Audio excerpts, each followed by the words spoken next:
Olá, boa noite.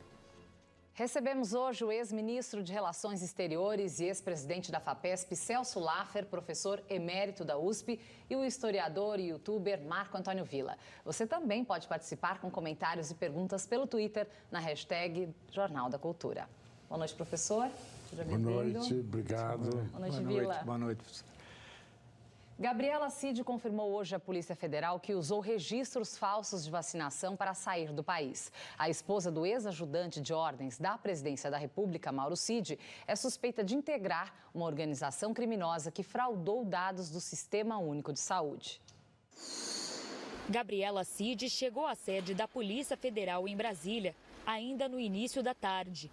Dentro do prédio, ela adotou uma estratégia diferente do marido, Tenente Coronel Mauro Cid, que ficou em silêncio nas duas oitivas relacionadas à Operação Vênere.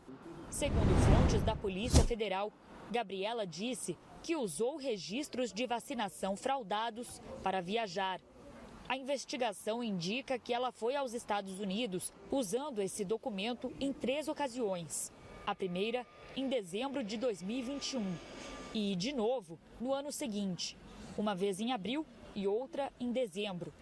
Gabriela confirmou ainda que os dados de imunização das 3 filhas também são falsos e disse que o responsável por conseguir os certificados do SUS foi o marido, que está preso há 2 semanas no Batalhão de Polícia do Exército.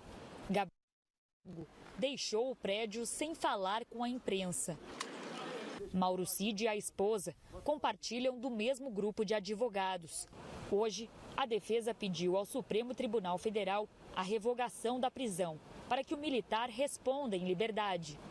Esse mesmo esquema foi usado para emitir o registro de vacinação fraudado do ex-presidente Jair Bolsonaro em dezembro de 2022, quando então o presidente foi para Orlando, nos Estados Unidos. A defesa de Gabriela Cid tenta limitar o número de crimes que possam ser atribuídos a ela no inquérito policial. A expectativa é de que o indiciamento seja apenas pelo uso de documentos fraudados. Já o silêncio do marido, Mauro Cid, indica um caminho diferente.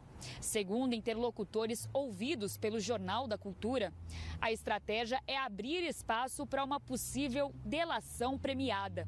E a Polícia Federal deve marcar um novo depoimento do ex-ajudante de ordens já nas próximas semanas. São 2 fatores que ele deve levar em consideração nesse momento. Primeiro, uma robustez probatória em relação a ele. E agora, a responsabilidade da sua esposa. Quando a imputação vai na direção dos seus familiares, de pessoas próximas, há uma maior tendência pela delação premiada.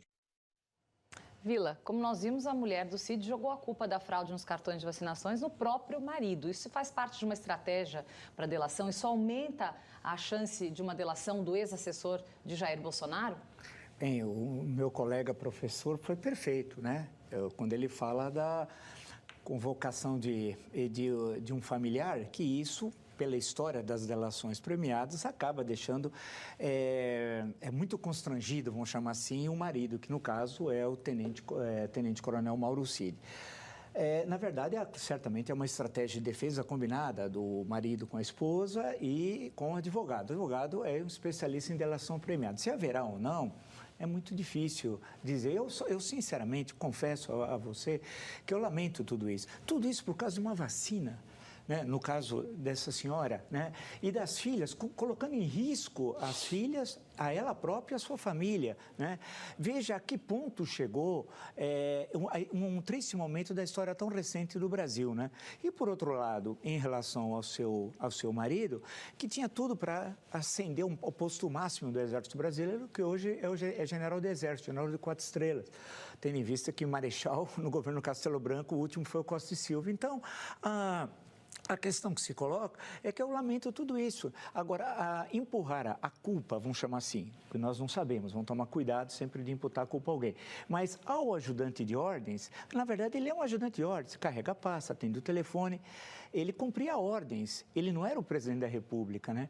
E quando ele viu, certamente soube na prisão, através dos seus advogados, presumo, que o presidente falou, agora cada um siga a sua vida, o ex-presidente da República, ele certamente deve estar pensando no que fazer. Agora, tudo passa pela defesa, pela estratégia de defesa. Agora, é lamentável que tudo isso tenha ocorrido.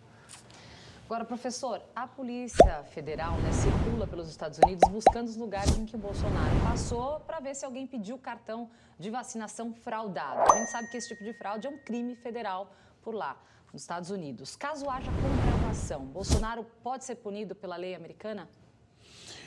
Bom, precisa ver exatamente, mas é um risco que ele corre. Esse depoimento, como disse aí com toda razão o Vila, deixa o Bolsonaro frágil politicamente e vulnerável juridicamente. E deixa o casal também nessas mesmas circunstâncias. E isso aqui se espalha, não é uma coisa que fica circunscrita. E por isso tem este potencial de dano no plano internacional, inclusive nos Estados Unidos. Porque fraude à lei, falsificação de documento, tem a responsabilização que acompanha, civil e penal. É um dado e é um risco.